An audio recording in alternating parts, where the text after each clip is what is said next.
Okay, example 2.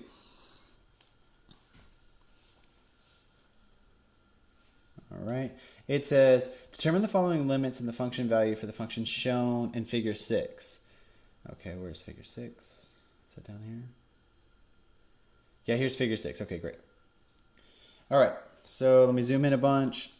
Determine the following limits in their function values. Okay, so this is just really visual. So just follow with me. I'll point at stuff. Okay, the limit of f of x as x approaches 2 from the left. Remember that little negative means the left. So here's f of x, right, from figure 6. And we want to see as it approaches 2 from the left-hand side. Notice the left-hand side is way up here, right? So this one would equal what? This would clearly equal 8. So they're giving you a good example of when it doesn't match up. And then the limit of f of x of 2 from the right, right? The right would be here, right? So this output would be 3.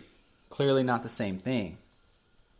Cool. So then the overall limit is what? What do we want to call this? We want to say does not exist, right? Because they're not the same thing.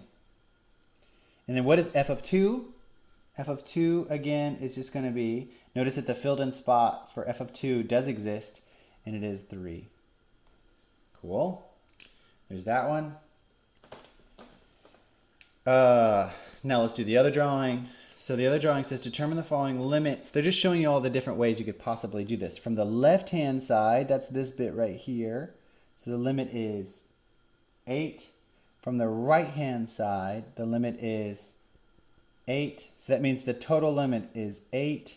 But if they just ask for that one input of f of 2, it's actually 4.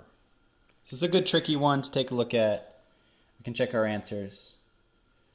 So it says 8, 3 does not exist, 3. Good. And then the second one was 8, 8, 8, and then 4. Okay, we got it. You can read all these guys if you would like to double check your understanding. And of course you can do a try it and try another one. They give you all sorts of cool graphs and fun things to check out. Okay, it's the exact same from a table, no different. You're just gonna have to be able to check that you understand how to read tables. So they say here's the limit of this crazy function as x approaches 5. So from the left-hand side, right, say the limit from the left-hand side, it approaches 75. And from the right-hand side, that's what that plus sign means, it approaches 75. So that means the limit is 75. Done. And then f of 5 does not exist, of course. It's undefined, right? Or you can write D and E. So it says finding a limit using a table. So we just did that. It says numerically estimate the limit of the following expression by setting up a table of values on both sides of this limit. Okay, interesting. So they want you to actually make a table and figure this out. So they want to have this input as 0. So what happens at 0? Obviously, the whole thing goes down, right, to undefined. But what happens right before it and what happens right after it? So we want to check on the left-hand side and the right-hand side of 0. So obviously you could just put in something like +1, -1, right? And just check out the difference between those two things.